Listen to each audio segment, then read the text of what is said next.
Bien, muy buenos días, estimados alumnos y alumnas. Les saluda el profesor segundo Víctor Flores Fernández, profesor del curso de Psicología en este ciclo virtual 2021.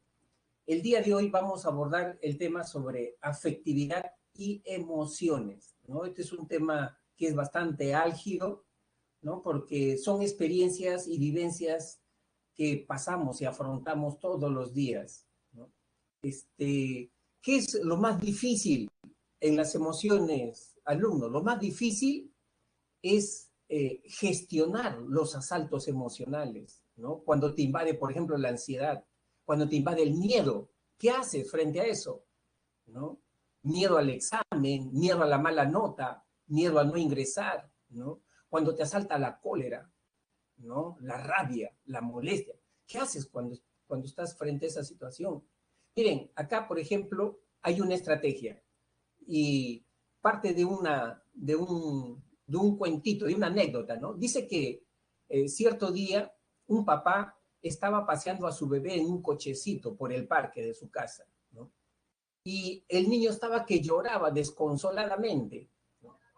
Entonces, el papá, ¿qué cosa hacía? Dice que murmuraba bien bajito, ¿no? Con un tono de voz bien bajito, y decía, tranquilo, Ronaldo, relájate, Ronaldo, relájate, tranquilo, tranquilo, todo va a ir muy bien, vas a ver, esto tiene que pasar, esto va a pasar, relájate, cálmate, cálmate, por favor, ¿no? Y dice que por ahí pasaba una mujer, ¿no? Y al escuchar cómo le hablaba el papá, ¿no? Se acercó y le dijo, señor, usted es una persona admirable. ¿Cómo puede hablarle tan suavemente a un niño tan perturbado? Le dice, realmente es admirable lo que usted está haciendo, ¿no? Y la mujer se acercó al cochecito, se inclinó para cogerlo al bebito y le dijo, a ver, Ronaldo, le dijo, ¿cuál es el problema? ¿Por qué tanto lloriqueo? ¿No? Y entonces el papá se sorprendió y le dijo, oh no, señora, Ronaldo, él no es Ronaldo, él es Enrique. Ronaldo soy yo, le dice, ¿no? ¿Qué había pasado? Que el papá Ronaldo, cuando hablaba, se estaba hablando a sí mismo, se hablaba a sí mismo. Es decir, para controlar su molestia, su incomodidad, su enojo por el lloriqueo de su hijo, se estaba hablando a sí mismo. Y esta es una muy buena estrategia para controlar los asaltos emocionales, ¿no? Cuidar tu diálogo interno. Cuando tú tienes miedo, ¿qué cosa te dices? No vas a poder, ¿no? Eres tonto, ¿no? Siempre te salen las cosas mal, ¿no? Ese diálogo, esa vocecita interna que siempre aparece, que incrementa tu miedo, que incrementa tu ansiedad, de eso tienes que darte cuenta, de eso tienes que darte cuenta. Cuando tienes cólera, molestia, ya tienes ese diálogo interno, ¿no? Siempre se aprovechan de ti, no te respetan, ¿no? Están cometiendo una injusticia contigo y tú te sientes víctima de eso y te agarra la cólera, la rabia y quieres destruir, quieres golpear, quieres confrontar, ¿no? O sea, hay que darnos cuenta de ese diálogo interno que tenemos cuando nos asaltan las emociones, ¿no? Ahora, por eso es que vamos a abordar el tema de la afectividad y las emociones. Bien, ya con esa introducción, chicos, empezamos con nuestro tema. ¿Qué vamos a abordar acá? La definición de afectividad, los procesos emocionales, la cognición y emoción, ¿no? La expresión de las emociones, clase de emociones y finalmente la afectividad y bienestar personal con el manejo de las emociones. Empezamos primero por el término afectividad. Afectividad se refiere a un conjunto de reacciones este, que nos conmueven, que nos estremecen. Mira, nosotros tenemos diferentes tipos de conductas, ¿no? Pero hay un tipo de conductas donde tú tienes que identificar de repente un objeto, ¿no? Ver si el fluorescente está prendido, está apagado, no te perturba eso, lo haces lo más frío posible, ¿no? Lo más objetivo posible. Sin embargo, hay otro tipo de reacciones en donde nos conmueve cuando participamos de esas reacciones. Esas reacciones tienen que ver con las reacciones afectivas, ¿no? Por ejemplo, una buena noticia, una mala noticia, eso te conmueve inmediatamente y participas con una conmoción dentro de tu cuerpo, ¿no? Por eso dice que la afectividad, ¿no? Es la manera como uno reacciona íntimamente, ¿no? Íntimamente. Reacciona siempre con un fondo hedónico. Tiene que ver con agrado o desagrado, ¿no? Frente a una situación. Ahí estás reaccionando ya afectivamente. Cuando tú sientes placer o displacer, estás reaccionando afectivamente. Y no solamente con este fondo hedónico, también la reacción afectiva tiene que ver con una intensidad. Es decir, esa reacción o es bien alta, hay una excitación, o es bien baja, hay una relajación. Por ejemplo, miren chicos, cuando tú sientes alegría, la alegría en su estado alto de excitación, ¿cómo le llamarías a la alegría? Cuando tú sientes alegría, pero es una alegría intensa, ¿cómo le llamarías? A ver,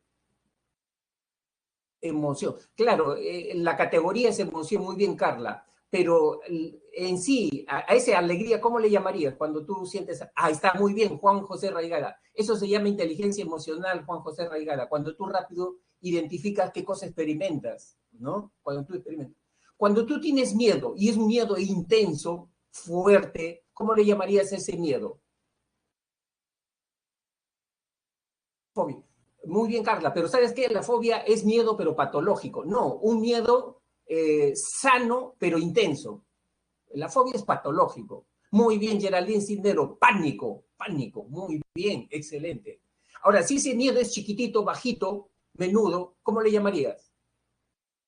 Pequeñito. O sea, lo tienes, pero no te perturba. Lo tienes ahí, pero no te perturba. Lo puedes manejar. ¿Cómo le llamarías? Miedito. Miedito, miedito. Puede ser temor, pero hay más, algo más bajito, Juan José Raigada, incertidumbre, por ejemplo, ¿no? Desconfianza, ¿no? Son miedos de menor intensidad. Y así, todas las emociones tienen estos criterios, chicos, ¿no? La cólera, en su máxima expresión, furia, en su mínima eh, expresión, la cólera, ¿no? Puede ser de repente molestia, estoy molesto, ¿no? Un poco molesto. Ahora, la afectividad se expresa de diferentes maneras. ¿Cuáles son las reacciones afectivas? Ahí tenemos emociones, sentimientos, estado de ánimo y pasiones. Y nosotros las vivimos, chicos. Ustedes han experimentado o están experimentando estas 4 reacciones afectivas. ¿Cómo las diferenciamos? Esto es muy importante. ¿Cómo las diferenciamos? Empezamos por la primera, a diferenciarla. Cuando yo digo que siento una emoción, como decía ahí Carla, ¿no? Cuando yo siento una emoción, para que tú digas que sientas una emoción, esa emoción tiene que ser perceptible, ¿no? La emoción siempre es de aparición súbita, ¿no? Aparición súbita. Siempre hay un estímulo que la provoca a la emoción. Viene un perro bravo, te da miedo inmediatamente, ¿no? O te da cólera porque te quiere morder ese perro, ¿no? Te da cólera. Siempre es súbita y siempre aparece ante un estímulo la emoción. Ahora, la emoción es intensa, te conmueve, ¿no? Participa todo tu cuerpo de esa emoción, ¿no? Por eso que dice que tiene un componente corporal gestual alto, componente corporal gestual alto, es intensa la emoción, ¿no? Y la emoción es de corta duración. Se fue el perro bravo, se fue el miedo, se fue la cólera, ¿no? No dura mucho, segundos, segundos demora solamente la emoción, ¿no? Y como te digo, tú notas que esa persona está con miedo, esa persona está alegre, lo notas porque se ve en el rostro, se ve en su conducta, en sus gestos, ¿no? Esas son emociones, ¿no? En cambio, el sentimiento es otra reacción afectiva y es diferente. En el sentimiento ya no tiene un componente corporal gestual, fisiológico, sino hay un componente cognitivo, predomina el componente cognitivo. ¿Cuándo surge un sentimiento? Cuando yo hago una valoración, cuando yo hago una evaluación, veo un niño en la calle, ¿qué cosa digo? Pobrecito, porque los papás lo mandan a pedir limosna, tendrá algo que comer cuando llegue a casa, ¿no? Y comienzo a pensar, ¿no? Sobre la situación de ese niño a valorar su situación, y entonces me entra, ¿qué cosa a mí? La solidaridad. No quiero ayudarlo, ¿no? La solidaridad.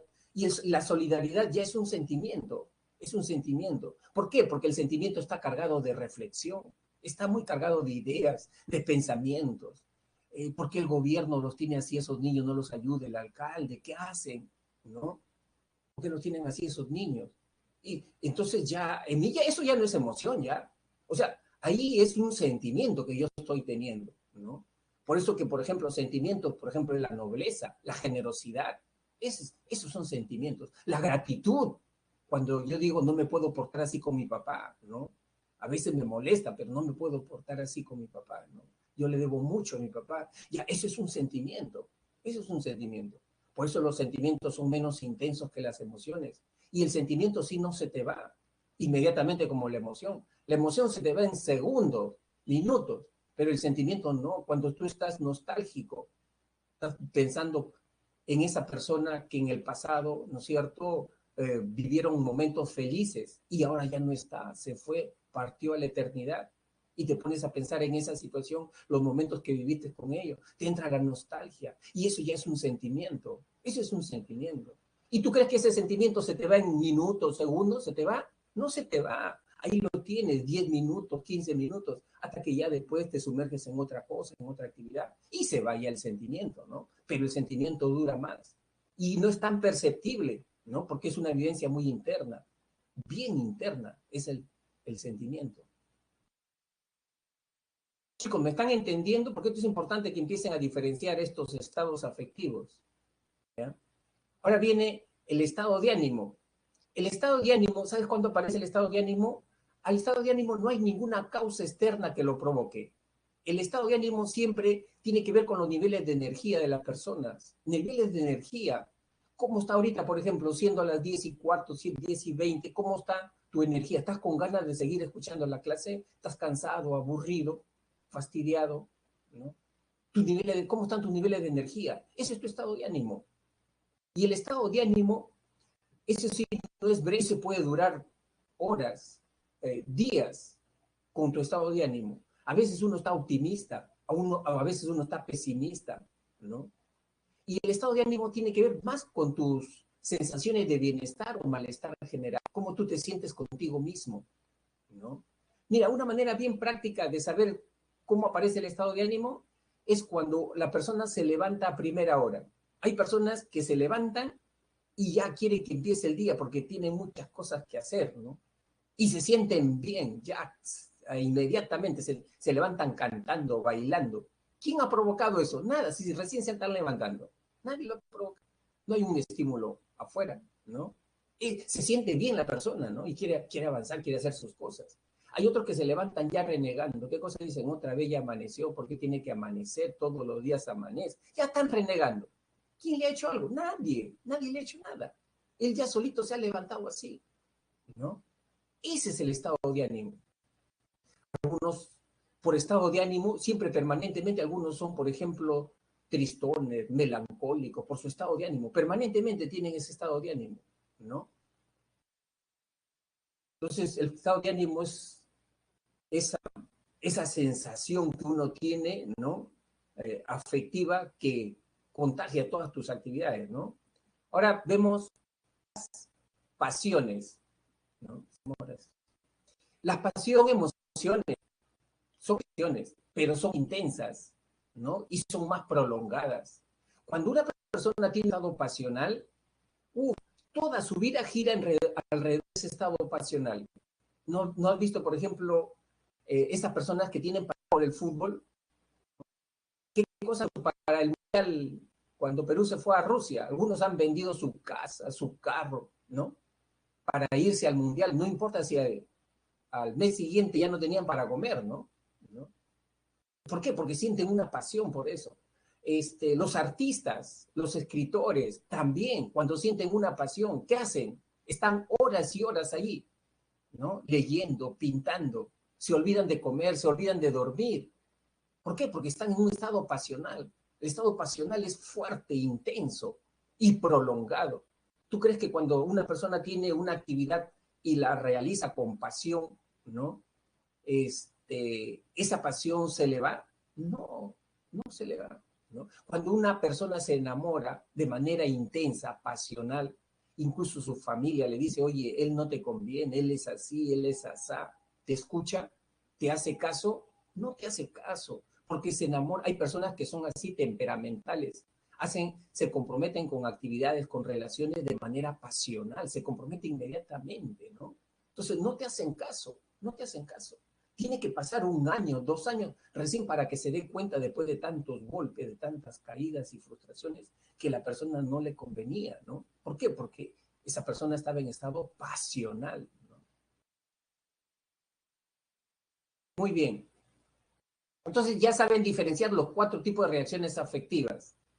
Ahora, a las emociones, ¿no? ¿Cómo podemos, vamos a retirar ya mi imagen, eh, ¿cómo podemos gestionar las emociones, chicos? ¿Cómo las podemos gestionar?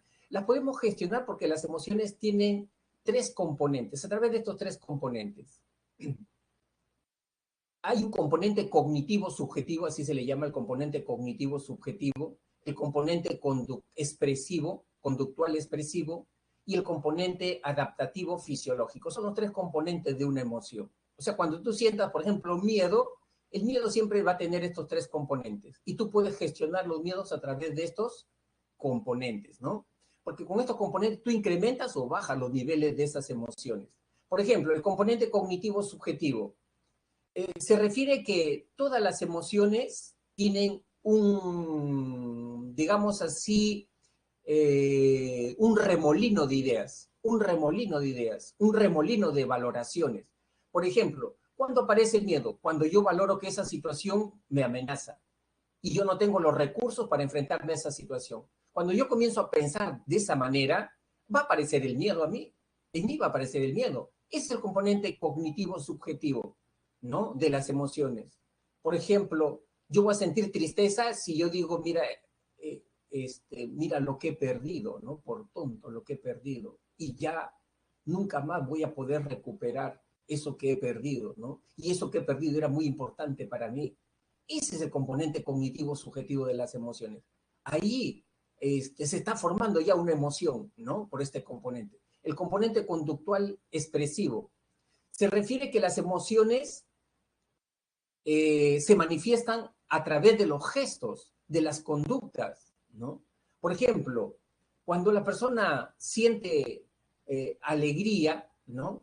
¿Qué pasa en su rostro, ¿no? Las pupilas se dilatan, brillan sus ojos, sus ojos tienen un brillo. Cuando las personas tienen tristeza, tú notas que esa persona está triste porque sus ojos son opacos, bien opacos, ¿no?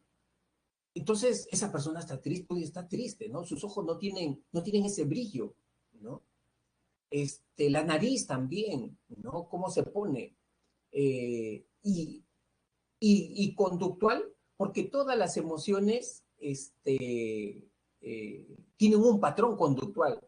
Cuando una persona, por ejemplo, tiene miedo, ¿tu miedo qué te dice como patrón conductual? Corre, huye, escapa, escóndete. Eso es lo que te dice tu miedo como patrón conductual. Si uno tiene cólera, ¿qué te dice? Ataca, confronta, ¿no? Ataca, confronta. Tu cólera te dice eso. Eso es lo que te dice. Por eso, ¿se acuerdan en el anterior diapositiva sobre autocontrol emocional? ¿No? Ten cuidado y mucho cuidado. Comienza a analizar, a ser consciente de tus diálogos internos, ¿no? Las emociones tienen un lenguaje, te dicen algo. ¿Y cómo reaccionas frente a eso? ¿Cómo deberías reaccionar frente a eso? ¿No? Ser consciente de eso. Y también tiene un componente fisiológico. ¿Qué significa esto? Que hay un cambio dentro de tu organismo. Ahí está tu sistema nervioso autónomo, tu corazón, tu estómago, cómo reacciona, ¿no? Por ejemplo, cuando una persona tiene cólera, ¿qué aparece? Dice que el corazón comienza a bombear sangre. ¿Y dónde manda la sangre el corazón? Manda a los brazos, a los brazos. Por eso que esos brazos, cuando uno tiene cólera, están con dinamita ahí, ¿no? Listos para golpear, cachetear, ¿no? ¿No? Ya. ¿Por qué? Porque las emociones son unos dispositivos, ¿no? Unas programaciones fisiológicas que por la evolución de nuestra especie nos preparan para determinadas situaciones. Son programas biológicos las emociones, ¿no? Cuando uno tiene miedo, ¿qué pasa cuando uno tiene miedo? El corazón comienza a bombear sangre, saca sangre donde no tenga y la manda a las piernas, a los pies. ¿Y por qué a las piernas, a los pies? Para que estés listo para correr, para que puedas estar listo para huir del peligro, ¿no? Y mira cómo es esa función que tienen las emociones de adaptación, de sobrevivencia. Si tú tienes miedo, ¿no? Porque de repente alguien te está siguiendo, ¿no? Tú comienzas a correr y no te cansas, sigues corriendo, no te cansas, ¿no? Incluso te puedes doblar un poquito ¿no? El pie y no sientes dolor, no sientes dolor, ¿no? Porque es tu miedo, es la adrenalina que tienes en tu cuerpo. Incluso te puedes cortar el pie y no sale sangre, no sale sangre, ¿no? ¿Por qué? Porque la emoción te ha diseñado ya, nos ha diseñado a nosotros para sobrevivir, ¿no? Para sobrevivir y no prestarle atención a eso hasta que pase el peligro. Una vez que ha pasado el peligro, recién ahí ya te das cuenta del dolor, de la sangre que sale, ¿no?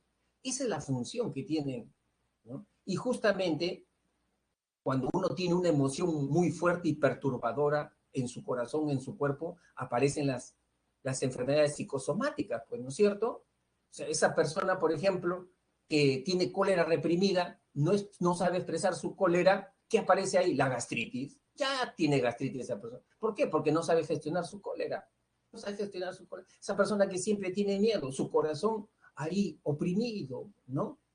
Con taquicardia siempre, con arritmias, ¿no? Porque no sabe gestionar el miedo. Entonces, a eso se refiere, chicos. Eh, Ahora, en el cerebro, ¿cómo es que se procesan las emociones? ¿No? ¿Cómo se procesan las...? Ahí ustedes tienen que ver que tenemos tres estructuras básicas importantes en la vivencia y en la gestión emocional, ¿ya? En la vivencia y en el control emocional. Empezamos primero, por ejemplo, cuando tú sientes alegría, ¿qué pasa cuando tú sientes alegría? Tú te vuelves expansivo, ¿no? ¿En qué sentido expansivo? ¿No? Quieres abrazar, quieres comunicar tu alegría, ¿no? Tus ojos son vivaces, te brillan los ojos, la expresión es sonriente, ¿no? Ahí se está activando el sistema nervioso autónomo, ¿no? El sistema nervioso autónomo se activa inmediatamente, ¿no? Esto que enerva todos los órganos internos, corazón, riñones, pulmones, estómago, ¿no? Con su rama simpática y rama parasimpática, ¿no? Cuando uno siente emoción, también se activa el sistema límbico, ¿no? Que es el cerebro emocional, ¿no? Acuérdate de la amígdala. ¿Por qué sientes alegría, tristeza, miedo? Porque tienes amígdala cerebral. Si no tuvieras esa amígdala, te la cortan, tú serías una persona sin emociones, sin preferencias, sin iniciativa. Donde te sientan ahí te quedas, ¿no? No tendrías ganas de ir a comer, de ir al baño. No tenías esa sensación de agrado ni de desagrado, ¿no? Pero la amígdala te da toda esa vivencia emocional, tristeza, miedo, cólera, ¿no? Ahí tenemos también el tálamo, ¿no? Donde el tálamo recibe la información y el tálamo manda esa información o bien a la corteza o bien al sistema límbico para que se procese inmediatamente. El hipocampo, que tiene que ver con la memoria, ¿no? Los recuerdos emocionales. Por ejemplo, el hipocampo te dice, mira, la vez pasada que tú estabas subiendo escaleras, te caíste por subir corriendo, ¿no? Y te caíste tú en la escalera de tu colegio, ¿no? En el segundo piso. Ahí fue. El hipocampo te da información contextual sobre recuerdos emocionales, ¿no? Información contextual. ¿Dónde fue? ¿Cómo fue? ¿No? Por ejemplo, cuando tú abrazaste por Año Nuevo, ¿no? A tu mamá, a tu papá, el hipocampo te dice dónde fue, fue en la sala, fue en la cocina, ahí me cogió, ¿no? El, los, las 12 de la noche, ¿no? Entonces, eso es lo que hace el hipocampo. Pero nosotros no somos esclavos de las emociones, no somos esclavos de las emociones. O sea, cuando tú sientes alegría, tú lo dices, ya, yo acá expreso mi alegría, ¿no? Abrazo a todo el mundo, me pongo a reír como loco. No, no. O cuando sientes miedo, o cuando sientes cólera, ¿no? O sea, no las expresas inmediatamente, ¿no? ¿Tú qué cosa dices? Tú dices, yo tengo que expresar mi cólera, mi alegría en el momento adecuado, con la persona indicada, en la intensidad correcta. Eso es lo que tú dices. ¿Y quién te da esas órdenes? Ya no son estos sistemas los que te dan esas órdenes, esos parámetros. Esos parámetros te lo da el córtex prefrontal. El córtex prefrontal es la que se encarga que luego de haber hecho una evaluación, una valoración de la situación, te dice a ti, ¿no? De esta manera tienes que expresar tu miedo, ¿no? De esta manera tienes que expresar tu cólera. Entonces, eso es lo que hace el córtex prefrontal. Es esa parte del cerebro, el área más evolucionada que tenemos, ¿no? Por esto que nosotros somos Homo sapiens, ¿no? Dicen chicos que las vías nerviosas que unen el córtex prefrontal con todo el sistema límbico para el control de las emociones se van madurando generalmente en la adolescencia. Si el adolescente a los 15, 16, 17 años no ha hecho ejercicio de manejo y gestión emocional, especialmente lo que hablamos nosotros, los asaltos emocionales, el pánico, la cólera, ¿no? Si no ha hecho ejercicio, es una etapa crítica la adolescencia. Ya después de adulto, 30, 35 años, es bien difícil ya, más difícil, ¿no? O sea, tiene que recibir terapia ya para que haga un manejo emocional, ¿no? Entonces, en la etapa en la que ustedes se encuentran, es donde ahí ustedes tienen que hacer metacognición sobre sus asaltos emocionales, ¿no? Conocerlas. ¿Qué cosas te dice esa emoción? Y tú no eres esa emoción, tienes que distanciarte de esa emoción, ¿no? O sea, no te sientas tú como que estás dirigido por esa emoción, ¿no? Tú eres más que esa emoción, ¿no? Más bien entiéndela, compréndela esa emoción, ¿no? Si tú la entiendes, la comprendes, tu miedo, ¿qué te dice? Escapa, huye, corre, siempre te va a decir eso. Es el único consejo que te dice el miedo. Pero tú dices, no, o sea, de repente hay otra alternativa frente a esa situación, ¿no? No puede ser la única alternativa escaparme, correrme, esconderme, ¿no? Porque el miedo te dice eso, ¿no?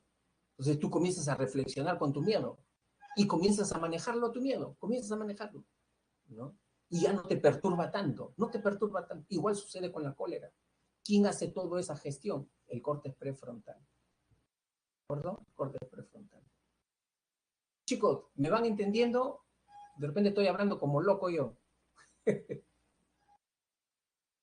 A ver, ¿se está entendiendo? Jessy Jara, sí. Sí. Daniela Ibáñez, sí, dice. Eso es lo importante, que se vaya entendiendo, ¿no? Entonces,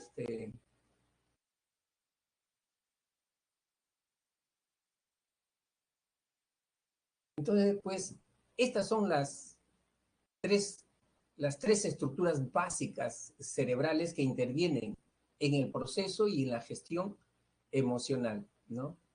Proceso y gestión emocional. Ahora, miren, para entender a las emociones, hay dos teorías, ¿no? Hay dos teorías en psicología. Una es la teoría cognitiva que está acá, esta es la teoría cognitiva de las emociones que está en su cuadernillo como cognición y emoción, ¿no? Este,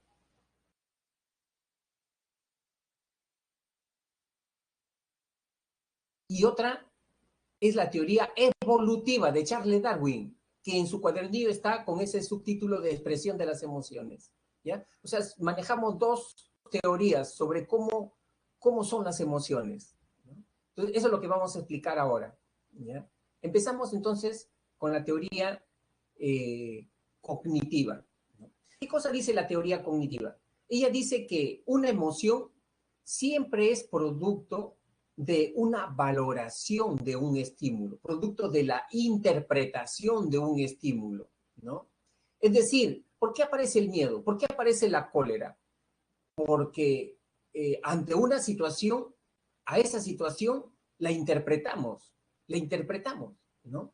Por ejemplo, si estamos frente al mar, ¿no? Estamos frente al mar y decimos, ¿no? Me han dicho que esta playa es peligrosa, ¿no? Que esta playa, unos ingresa y encuentra a veces pozos profundos, ¿no? En un ratito, ¿no? Y me puedo ahogar, ¿no? Entonces, cuando comenzamos a hacer esa valoración de la situación, dice que ahí comienza a aparecer, ¿qué cosa? El miedo, el temor, ¿no? Comienza a aparecer el miedo, el temor, inmediatamente, ¿no? O sea, la teoría cognitiva le da mucha importancia a la interpretación, a la valoración cognitiva en el origen de una emoción, ¿no? Por ejemplo, si me presento al examen, si yo estoy pensando, ¿no? Que de repente ese examen me va a dar preguntas difíciles, que yo no estoy preparado para ese examen, ¿no? Que ese examen es una amenaza para mí, no una oportunidad, sino para aprender más, no, sino una amenaza para mí, ¿no? Entonces, va a empezar a aparecer la ansiedad, va a aparecer el estrés ahí, ¿no? ¿Por qué? Porque estoy haciendo una interpretación, una valoración de la situación, del estímulo. Eso es lo que dice el enfoque cognitivo.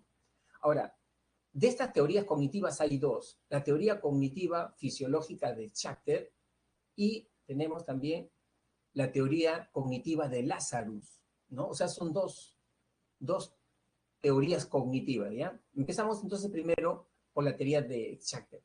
Schachter dice que para que aparezca una emoción tiene que haber una doble evaluación. ¿Cuál es esa doble evaluación? Primero, dice, yo tengo que evaluar la situación. Evalúo la situación. Si yo veo a un oso, por ejemplo, en un bosque, ¿no? Yo veo, ¿ese oso es peligroso o se viene de manera tranquila? ¿Es peligroso o viene tranquila? O cuando yo veo de repente, me presento a un examen, ¿no?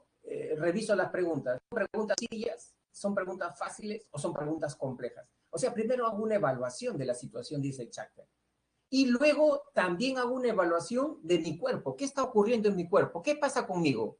¿La temperatura de mi cuerpo se eleva? Estoy sintiendo cólera. ¿La temperatura de mi cuerpo se está bajando? ¿Me estoy sintiendo frío? ¿Están sudando mis manos? Entonces ¿no? Es miedo, ¿no? Hago una valoración también de lo que está pasando en mi cuerpo. Por eso que se llama cognoscitiva fisiológica. Y producto de estas dos valoraciones, dice Schachter, ¿qué va a aparecer ahí? Aparece el miedo, aparece la cólera, ¿no? Aparece la alegría, ¿no? O sea, hay esos dos factores que son importantes en la producción de las emociones, ¿no? Entonces, esa es la teoría cognitiva, ¿no? O cognoscitiva. En cambio, Lazarus dice que para que aparezca una emoción, en la persona se dan dos tipos de evaluación, ¿no? Hay dos tipos de evaluación, una evaluación primaria y una evaluación secundaria. ¿Cuál es la evaluación primaria? La evaluación primaria, chicos, es cuando yo evalúo la situación y veo si esa situación me perjudica o me beneficia a mí, ¿no? Entonces, por ejemplo, vamos a ver acá un ejemplo, les voy a poner otro para que se ayuden a entender. Si yo estoy frente al mar, ¿no? Frente al mar. Entonces, yo digo, ¿entro o no entro? ¿Entro o no entro? ¿Ahí qué cosa hago? Una evaluación primaria, ¿no? ¿Qué me han dicho sobre esta playa, por ejemplo? Si estoy en una playa frente a Ventanilla, ¿no? Entonces, si me dicen, no, yo tengo conocimiento que las playas de Ventanilla son peligrosas, ¿no? Son bien peligrosas, ¿no? Incluso ahí ya están colocando, mira, veo ahí señales, esos postecitos con banderas rojas, ¿no? Peligroso, sumamente peligroso, ¿no? Esta playa es sumamente peligrosa. ¿Qué cosa estoy haciendo ahí? Una evaluación primaria, ¿no? En el caso del examen, ¿no? ¿Qué examen es? Este es el tercer examen. Van a venir preguntas más complicadas que los anteriores, más complicadas, pero pesa más, su puntaje pesa más, ¿no? O sea, ¿estoy haciendo qué cosa? Una evaluación primaria. Estoy haciendo una evaluación primaria, estoy evaluando la situación, pero hasta ahí no aparece la emoción, tiene que haber una evaluación secundaria. ¿Y cuál es la evaluación secundaria? Ya es una valoración de los recursos que tú tienes para enfrentarte a esa situación. ¿Cuáles son los recursos que tú tienes para enfrentarte a esa situación? Si estás frente al mar y tú dices, no, pero yo sé nadar, pues, yo sé nadar, yo soy un experto nadador, ¿no? He salido de muchas incluso, ¿no? Y esto a mí no me amilana, ¿no? ¿Qué cosa estás haciendo ahí? Una evaluación secundaria, ¿no? En el caso de la joven que se presenta para el examen, ¿no? Para el tercer examen, ¿qué cosa dice la joven como evaluación secundaria? No, yo ya he revisado todos los temas de este curso, ¿no? Y sí los domino, ya los he practicado, ¿no? Puedo responder a las preguntas, cualquier pregunta que me venga, ¿no? Puedo responderlas. Entonces, no hay problema. Y entonces, ¿qué cosa aparece ahí? Ahí aparece el valor, el coraje. Aparece el valor, el coraje. Pero si uno dice, no, no he estudiado, no me he preparado, recién he empezado a estudiar con fuerza en la última semana ya para el examen, ¿no? ¿Cómo no estudié antes? ¿No? Tercer examen, van a venir preguntas más complicadas. ¿No? Entonces, ahí ya qué aparece? Aparece la ansiedad, pues, ya aparece la ansiedad, aparece el miedo, aparece el estrés, ¿no? Eso es lo que dice Lazarus, ¿no? Para la producción de las emociones. ¿Está claro, chicos? ¿Alguna duda? A ver cómo estamos. Porque siempre preguntan sobre esto. Profe, gracias a la amígdala es aún que seguimos sobreviviendo. Claro, claro, Diego, porque en realidad la amígdala cerebral nos da esas reacciones rápidas, ¿no? De agrado o desagrado, preferencia o rechazo, inmediatamente, ¿no? Por ejemplo, mira, si uno ve un perro bravo, inmediatamente tu vista y tu oído captan los estímulos visuales de ese perro bravo, ¿no? Lo manda a dónde? Tus nervios sensoriales, al tálamo. El tálamo inmediatamente esa información de lo que ha captado tu vista sobre ese perro bravo lo manda al sistema límbico, a la amígdala, para que la procese inmediatamente, no lo manda al córtex prefrontal, no lo manda al corte prefrontal, lo manda a la amígdala para que reacciones inmediatamente, con miedo o con cólera inmediatamente, porque tu vida está en peligro, tu integridad física está en peligro frente a ese perro bravo, ¿no? Esa es la función de las emociones, pues, la adaptación, la sobrevivencia, ¿no? Muy bien, Carla, excelente deducción. Carla dice, profe, o sea que a partir de los 15 es donde se tiene que aprender a controlar. Sí, de verdad, Carla. Esa es una edad crítica. Ahí dice que se madura las conexiones neurológicas entre el córtex prefrontal y el sistema límbico y hay que empezar a ejercitarla. Porque si no, después ya de 25, 30, es más difícil, es más difícil. Por eso que tenemos muchos problemas adultos ya con mucha ansiedad, que no pueden manejar la ansiedad, ansiedad generalizada, personas bipolares, rápidamente cambian de una emoción a otra, ¿no? Están alegres y en menos de 10 minutos, 15 minutos, están tristes, ¿no? Están tristes, porque no han ejercitado esa gestión, ¿no? De las emociones. Bien, seguimos. Ahora, esta es la teoría evolutiva de Charles Darwin. Charles Darwin nos dio dos ideas interesantes, ¿no? ¿Cuáles son esas dos ideas interesantes sobre las emociones? Que ya los asumimos todos los psicólogos, que las emociones tienen una finalidad adaptativa, ¿no? No tienen una finalidad adaptativa. Nos permiten la sobrevivencia, ¿no? Nos permiten la sobrevivencia de nuestra especie, ¿no? Eh, si no tuviéramos emociones, no podríamos vivir ni siquiera 24 minutos, ni siquiera 24 minutos, ¿no? Ni 24 horas, no podríamos vivir, ¿no? Porque el miedo nos hace prudentes, por ejemplo, ¿no? Para cruzar una pista, no decimos inmediatamente ya la cruzo, ¿no? Aparece tu miedo. ¿Cómo aparece tu miedo? Como prudencia, ¿no? Después de ese carro rojo cruzo, antes no, me, me mata ese carro, ¿no? O sea, eh, las emociones no son buenas ni malas, sino son funcionales, chicos. No vayas a decir el miedo es malo, negativo, la cólera es mala, negativa. No, tienen una finalidad eso, ¿no? Tienen una finalidad. Entonces, eso es lo que nos dijo Charles Darwin. Ahora, su discípulo Paul Ekman encontró que los seres humanos tenemos las mismas emociones básicas, ¿no? Independientemente de nuestra cultura. Por ejemplo, los chinos, los rusos, ¿no? Nosotros, latinos, peruanos, tenemos las mismas emociones, ¿no? No nos diferenciamos de ellos, ¿no? Un alemán siente cólera, ¿no? Un chipivo siente miedo, igual que esas otras personas de esas otras culturas, ¿no? Y entonces Paul Ekman eso hizo investigaciones culturales y encontró que para cada emoción hay una expresión que es típica, ¿no? Siempre hay una expresión que es típica para cada emoción y eso se da en todas las culturas, ¿no? Hay un lenguaje de las emociones, hay un lenguaje de las emociones. Por ejemplo, tú te puedes dar cuenta, por ejemplo, cuando una persona te está engañando, ¿no? Si lo miras a la cara, si escuchas el tono de voz de esa persona, ¿no? Tú te das cuenta, te podrías dar cuenta cuando una persona te engaña. ¿En qué te das cuenta tú, a ver, estimado alumno, cuando una persona te está engañando? ¿Te das cuenta? Por la conducta, Ítalo. ¿En qué te fijas? ¿En qué te...? Sí, porque siempre manda, el mentiroso siempre manda señales el mentiroso. Así sea mentiroso profesional, ¿no? Su tono de voz, ¿no? Correcto, Oscar, su tono de voz, ¿no? Es importante darte cuenta del tono de voz que está empleando. La mirada también, ¿no? A veces hay algunos que no saben mentir, se ríen inmediatamente, esos son mentirosos que ¿no? Que se ríen inmediatamente, ¿no? Ya tú te das cuenta que están mintiendo, pero hay mentirosos profesionales, hay mentirosos psicópatas que te miran mirándote al ojo, te miran así directamente a los ojos y te están mintiendo, ¿no?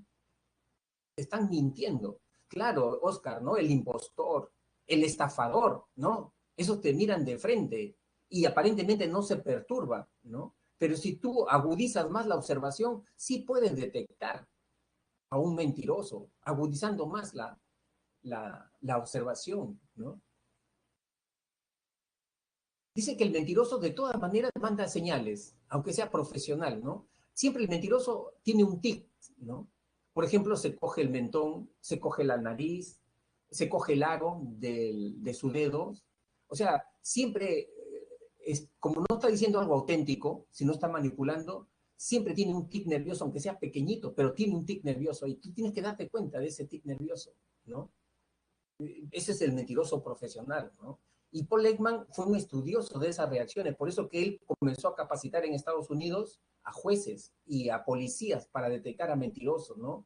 En base a la expresión gestual. Ahora, la teoría evolutiva habla de dos tipos de emociones. Emociones primarias, que son emociones innatas, con esas nacemos, ¿no? Con esas emociones son pocas las emociones primarias y tenemos las emociones sociales y secundarias, que son emociones aprendidas. Las emociones primarias que compartimos con todos los seres humanos, incluso con los mamíferos también, con el perro, el gato, la rata, tienen estas emociones básicas. La alegría, el asco, la tristeza, la sorpresa, el miedo, ¿no? Y la cólera. Esas son las 6 emociones básicas, chicos, que tenemos todos, ¿no? ¿El perro siente asco? Sí. ¿El perro siente tristeza? Sí. ¿Y por qué compartimos con los mamíferos? Porque tenemos el mismo cerebro emocional. El perro también tiene sistema límbico, nosotros también tenemos sistema límbico, ¿no? Eso no lo sabía Charles Darwin porque la neurología no estaba avanzada en su tiempo, ahora lo sabemos. Pero él magistralmente encontró que teníamos esas similitudes, porque comenzó a estudiar las expresiones de algunos animales y las comparó con las del ser humano y encontró que habían similitudes en esas expresiones gestuales. Encontró similitudes, ¿no? Y las emociones sociales o secundarias son emociones aprendidas. Nosotros ya no hemos nacido sintiendo vergüenza. Eso lo hemos aprendido porque de repente hemos tenido padres muy rígidos, muy represivos, ¿no? Igual, sintiendo culpa, ¿no? Siempre nos señalaban a nosotros, siempre nos criticaban a nosotros, ¿no? Entonces el sentimiento de culpa es muy fuerte ya en mí, ¿no? ¿Y eso por qué? Porque lo he aprendido, porque he tenido modelos muy duros contra mí, ¿no? Y ya se ha instalado dentro de mí una vocecita que siempre que hago algo, esa vocecita, que no es mía, sino es de mi papá, que me está diciendo ya no vas a poder, te va a salir mal, ¿no? Entonces, siempre es bueno darse cuenta del diálogo interno que tenemos, darte cuenta, ¿no? Pero esas son ya emociones sociales, son algo aprendido, el orgullo, el amor. Miren chicos, hay personas que les cuesta trabajo dar amor, dar cariño. Tú le vas a dar un abrazo, se sienten como caballos salvajes, se hacen para atrás. ¿Por qué? Porque desde pequeñitos nadie los ha abrazado, nadie les ha dado un besito, ¿no? Entonces, les cuesta trabajo sentir y expresar ternura. ¿Por qué? Porque esas son emociones sociales, son aprendidas, ¿no? Los celos, la envidia, ¿ya? Ahora, ¿cómo manejar nuestros estados emocionales? Lo que estamos hablando, ¿no? Acá estamos recogiendo la teoría de Daniel Goleman sobre la inteligencia emocional, ¿no? Una manera de regular nuestras emociones es adquiriendo lo que Carla ahí creo que decía, habilidades, ¿no? A los 15 años, habilidades sociales, ¿no? Habilidades sociales, habilidades emocionales. Eso es bien importante, las habilidades emocionales, ¿no? Por ejemplo, adaptarse a los cambios. Siempre es importante tener una actitud de, en tu vida siempre vas a tener cambios, ¿no? Cambios sorpresivos, un familiar que se te muere, ¿no es cierto? Esta situación que estamos enfrentando del encierro, chicos, nunca nos había pasado en nuestra vida, ¿no? Por el coronavirus, ¿no? O sea, tienes que ver cómo te organizas, cómo haces tu rutina ya en tu casa, ¿no? Cómo haces un balance entre tus obligaciones y también tu momento de diversión encerrado en tu casa para enfrentar esta nueva situación, ¿no? Entonces, esa, tu capacidad de ser flexible ante los cambios, ¿no? Eso es importante como control emocional. El autodominio, no ser impulsivo, no la primera idea que se te ocurra inmediatamente hacerla, ¿no? Sino hacer pausa ante un estímulo, una expresión de un amigo que te ha ofendido, de repente te sientes ofendido, ver cómo poder eh, responder frente a esa ofensa, ¿no? Y si es el momento oportuno para responder, ¿no? Eso se le llama, lo que acá han puesto pues a nuestro entrenador, ¿no? Luego también confiabilidad. La confiabilidad, chicos, es ser una persona íntegra, coherente. O sea, nosotros tenemos que tener una unidad de criterio entre lo que pensamos, lo que sentimos y lo que hacemos. Si yo digo quiero ingresar, ¿no?, a la universidad y me voy a preparar para ingresar, entonces tengo que mentalizarme, ¿no? ¿Qué tengo que estudiar? ¿No? Tengo que motivarme, ¿no? Tiene que gustarme el estudio y tengo que estudiar, tengo que dedicar horas al estudio, tengo que separar mi tiempo para el estudio, tengo que tener una unidad de criterios. Esa es una manera de gestionar tus emociones, pues, ¿no es cierto? ¿No? Coherencia. Y que Daniel Goleman le llamó a eso, a lo que nosotros acá le llamamos coherencia, integridad, confiabilidad, le llamó él, ¿no? Y lo otro también que es importante, ¿no? La innovación. La innovación significa aportar, crear cosas nuevas, ¿no? Antes no sabías cómo estudiar, ahora ya sabes cómo estudiar. Te has dado cuenta de eso, que tienes que innovar en tu forma de estudiar. Si no, no la haces, no la haces. Que tienes que cambiar en tus hábitos de estudio, en tus rutinas diarias, que antes en el colegio de repente te levantabas tarde, ¿no? ¿Por qué? Porque tu colegio estaba cerca, ¿no? Ahora necesitas más tiempo para procesar información. Tienes que renovarte, cambiarte inmediatamente. Tus técnicas de procesamiento de información tienes que cambiarlas también, hacerlas más metacognitivas. Eso se llama innovación. Entonces, ahí estás regulando tus estados emocionales, ¿ya? Y la escrupulosidad se refiere, chicos, a hacerte responsable de tus actos. No justificarte. Me saqué mala nota porque vinieron preguntas difíciles, ¿no? El profesor me tiene cólera, ¿no? Llegué tarde porque mi mamá no me hizo el desayuno temprano, ¿no? ¿Qué cosa estás haciendo ahí? ¿No? Buscando pretextos para no asumir la responsabilidad de tu vida y de tus propias emociones, ¿no? Con ese criterio, entonces dices, para poder cambiar yo, para no llegar tarde, primero mi mamá se tiene que levantar temprano, ¿no? Entonces, si tu mamá no se levanta temprano, siempre vas a llegar tarde, ¿no? Y siempre te vas a justificar así. Entonces, no estás haciendo una buena gestión de tus emociones, ¿no? Hay que asumir la responsabilidad de nuestros actos, de nuestra conducta. Eso es lo que dice Daniel Goleman, ¿no? Y bueno, empezamos ya con los ejercicios, chicos, aplicando ya sus conocimientos. Dice, Jimena es una bióloga que forma parte de las investigaciones científicas. A diferencia de todos los científicos, ella disfruta de dichas actividades. realizándolas con deleite y ocupa la mayor parte de su tiempo investigando sobre biología, incluso fuera de su horario de trabajo. El tipo de proceso afectivo en Jimena se denomina, a ver, vamos a ver cómo está, ya contestaron por acá, ¿no? La D, muy bien, Jessy, Diego, Daniela, la D, perfecto, ¿no? Es una pasión, pues, es una emoción intensa y prolongada, ¿no? Y la vive, ¿no? Y contamina todos los aspectos de su vida, la pasión.